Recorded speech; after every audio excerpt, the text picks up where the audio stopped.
Hello friends, welcome to Vijay Thiyags. ஆந்திர பிரதேசத்தில் திருப்பதி மாவட்டத்தில் குடிக்கொண்டிருக்கிற ஸ்ரீ கோவிந்தராஜ சுவாமி கோவிலுக்கு தான் போக போகிறோம். அப்படியே நம்ம அந்த கோவில் வரலாறு, கோவிந்தராஜ பெருமாள் அங்கே எப்படி வந்தார், அதை தான் இந்த பதிவில் நம்ம விளக்கமாக பார்க்க போகிறோம். சோழ மன்னன் குலோத்துங்க சோழன் சைவ மன்னன் அப்படின்னு சொல்லுவாங்க. ஏன்னா சிவனை மட்டுமே வழிபடக்கூடியவர். அவர் தான் சிதம்பரத்தில் இருக்க கோவிந்தராஜ சுவாமி மூர்த்தியை அகற்றினார், அப்புறம் பார்த்திங்கன்னா கடலில் போட்டார் அப்படின்ற மாதிரி படங்கள் சித்தரிக்கப்படுது. ஆனால் நிஜத்தில் பார்க்கும் பொழுது மொகலாயர்கள் படையெடுப்பு, முகமதியர்கள் படையெடுத்து இந்தியா வந்த பிறகு நிறைய இந்து கோவில்கள், இந்து சிலைகள் எல்லாமே பார்த்திங்கன்னா அழிக்கப்படுது. குறிப்பாக அவுரங்கசீப் காலகட்டத்தில் இந்த நிகழ்வுகள் நடக்குது. இதன் காரணமாக நிறைய ஆலயங்களில் இருக்கிற அந்த உற்சவமூர்த்தியை கொண்டு போய் ஒரு செவர் எழுப்பி மறைச்சி வைக்கப்படுது. இந்த ஆலயத்தில் உள்ளே இருக்க நிறைய சுவாமிகள் ஒரு செவர் மாதிரி எழுப்பி கோட்டை மாதிரி கட்டி அதுக்குள்ளே மறைத்து வைத்து மக்கள் அதை காப்பாற்றுகிறார்கள். கிபி 1235 அந்த டைம்லலாம் பார்த்திங்கன்னா சோழ அரசர் 3ஆம் ராஜராஜன் தான் இந்த இடத்தையும் ஆட்சி செஞ்சிட்ருக்கார். அதனால் சிதம்பரத்தில் இருக்கக்கூடிய அந்த கோவிந்தராஜர் சிலை ஒரு ஊர்வலமாக கொண்டு வரப்பட்டு இங்கே இருக்கிற இடத்துல மறைத்து வைக்கப்படுது. இங்கே ஏற்கனவே நிறைய ஆலயங்கள்லேருந்து கொண்டு வரப்பட்ட சிலைகள் மறைத்து வைக்கப்படுதுன்னு அந்த சிலையும் இங்கே மறைத்து வைக்கப்படுது.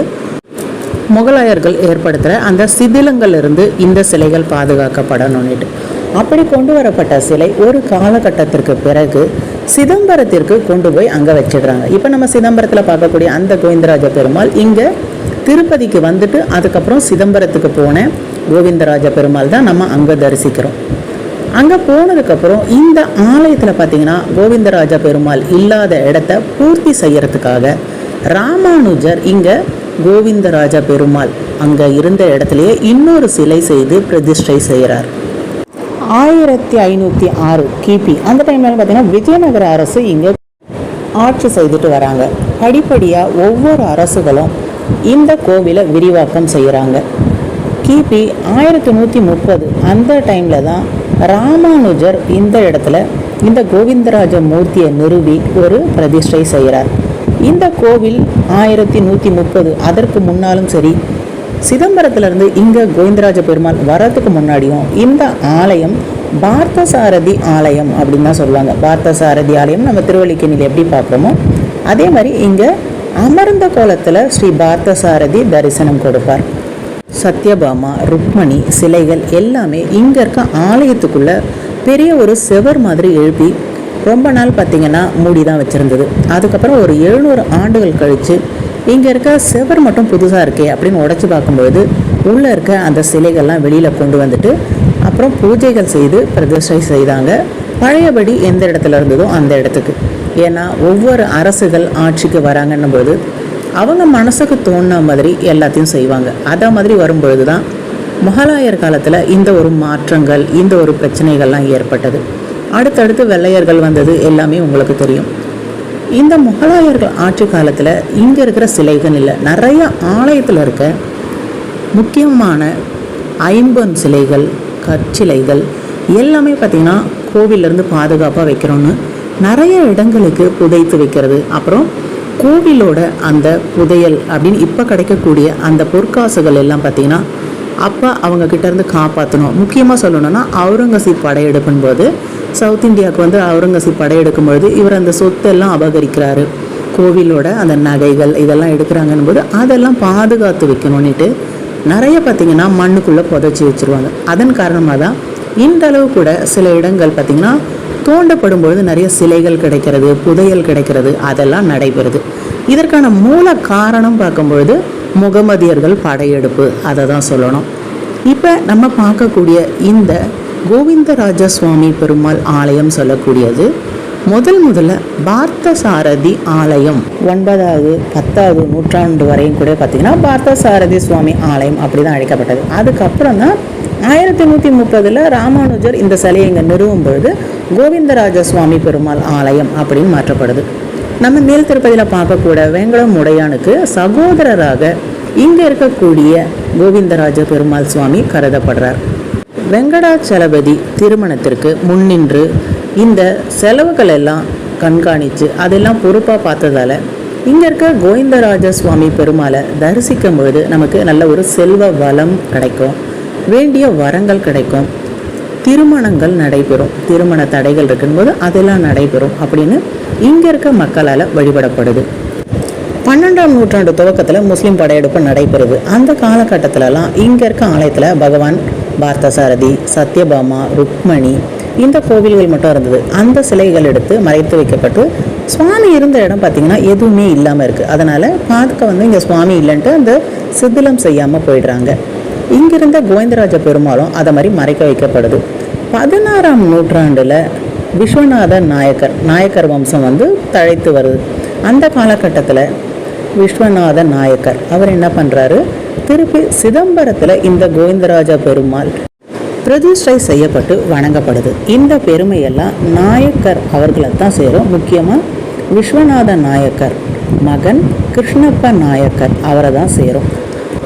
14, 15ஆம் நூற்றாண்டு அந்த டைமில் தான் பார்த்திங்கன்னா நம்ம பார்க்கக்கூடிய இந்த 7 அடுக்கு கோபுரம் கட்டுமான பணி நடைபெறுது. இந்த கட்டுமான பணி 1628 நிறைவடையுது. 7 அடுக்கு கோபுரங்கள் அப்படின்றது அந்த காலகட்டங்களில் நம்ம பார்க்கவே முடியாது. ரொம்ப புராதனமாக கருதப்படுற இந்த கோபுரம் சித்தூர் மாவட்டத்தில் உள்ள மிகப்பெரிய கோவில்களில் இது ஒரு கோவிலாக கருதப்படுது. இந்த கோபுரத்தில் இருக்க இந்த சிற்பங்கள் பார்த்தீங்கன்னாவே தெரியும், பகவானோட அந்த பாகவதம், ராமாயணம், அடுத்தது பகவான் பாலாஜி வெங்கடமுடையானோட எல்லா கதைகளும் இங்கே இருக்க கோபுரத்தில் நம்ம சிலை வடிவில் பார்க்கலாம். ரொம்பவே சிறப்பாக இருக்குது. இங்கே இருக்கக்கூடிய இந்த சிலைகளாகட்டும், நுழைவாயிலில் வரக்கூடிய சிலைகளாகட்டும், அடுத்தபடி இங்கே உள்ளுக்கு போகும்போது நம்ம ஒரு பித்தளை தகடு ஒன்று பார்ப்போம். பெரிய ஒரு பட்டயம் மாதிரி வச்சுருப்பாங்க. அதில் படிக்கும்பொழுது நான் சொன்ன இந்த வரலாறு எல்லாமே அதில் எல்லா லாங்குவேஜ்லையுமே பார்த்திங்கன்னா இருக்கும். ஹிந்தி, தமிழ், தெலுங்கு அப்படின்ட்டு கன்னடம் எல்லா மொழிகளிலையும் அந்த இடத்துல நம்ம பார்க்க முடியும். திருப்பதி மலை மீது இருக்கக்கூடிய பெருமாளுக்கு திருமணம் செய்து வைத்த கோவிந்தராஜ சுவாமி செல்வத்தின் கடவுளாக கருதப்படுறார். எல்லா செல்வத்தையும் இவர் கையில் வச்சு திருமணங்கள் செய்ததால் செல்வத்தின் கடவுள் அப்படின்ட்டு கீழே இருக்கிற கோவிந்த சுவாமி பெருமாள் கருதப்படுறார். அண்ணனாக அனைவரும் பார்த்திங்கன்னா மக்கள் சொல்கிறாங்க. இப்போ திருப்பதியில் நம்ம மேலே தரிசிக்கிறோம் பொழுது இங்கே கீழ்த்திருப்பதியில் இருக்க ஸ்ரீ கோவிந்தராஜ சுவாமி அண்ணனை தரிசிச்சுட்டு தான் அடுத்தபடி பார்த்திங்கன்னா நம்ம தம்பியை போய் மேலே தரிசிக்கணும். இந்த ஆலயத்தில் கோவில் கொண்டிருக்கிற கோவிந்தராஜா பெருமாள் ஆதிசேஷன் மீது யோக நித்திரையில் கிழக்கு நோக்கின மாதிரி அமைஞ்சிருக்கும். அடுத்தபடி காலடியில் ஸ்ரீதேவி பூதேவி தரிசிப்போம். ரொம்பவே ஒரு அருமையான காட்சின்னு சொல்லலாம். ஸ்ரீரங்கத்தில் நம்ம எப்படி பார்க்குறோமோ அதே மாதிரி இருக்குது அப்படின்னு கூட சொல்லலாம்.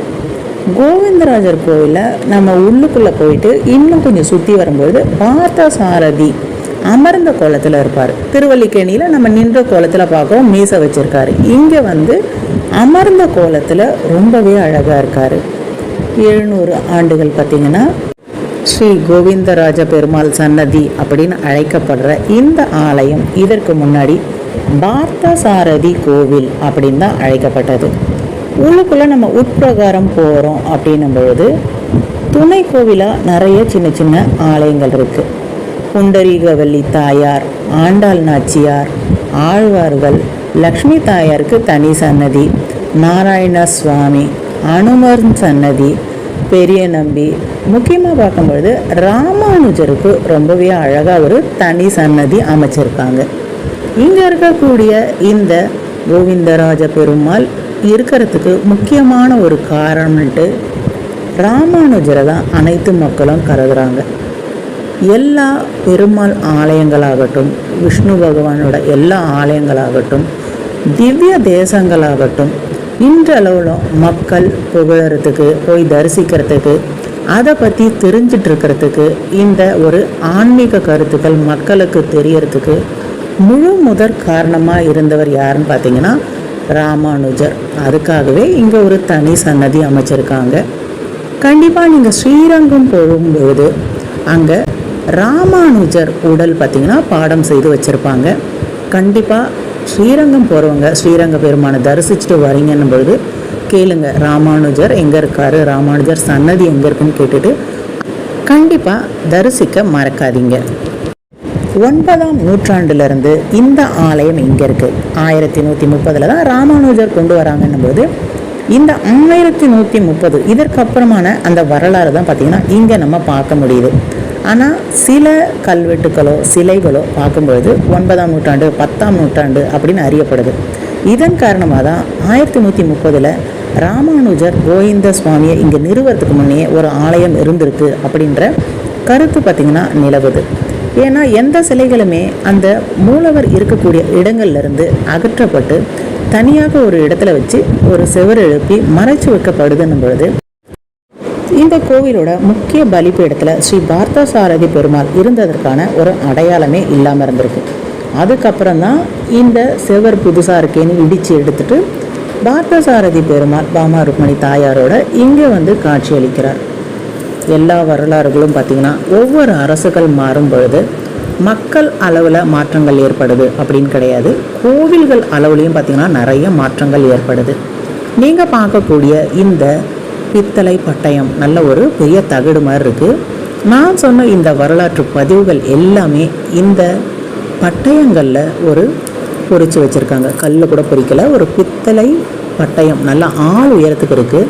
ஒரு 5-6 தகடுகள் இதை மாதிரி வச்சு எல்லா லாங்குவேஜ்லேயுமே இருக்குது. கண்டிப்பாக இந்த ஆலயத்துக்கு போகிறீங்கன்னும் பொழுது இங்கே போட்டிருக்க இந்த வரலாறுகளை உங்களுக்கு தெரிஞ்ச லாங்குவேஜில் கண்டிப்பாக படித்து பாருங்கள்.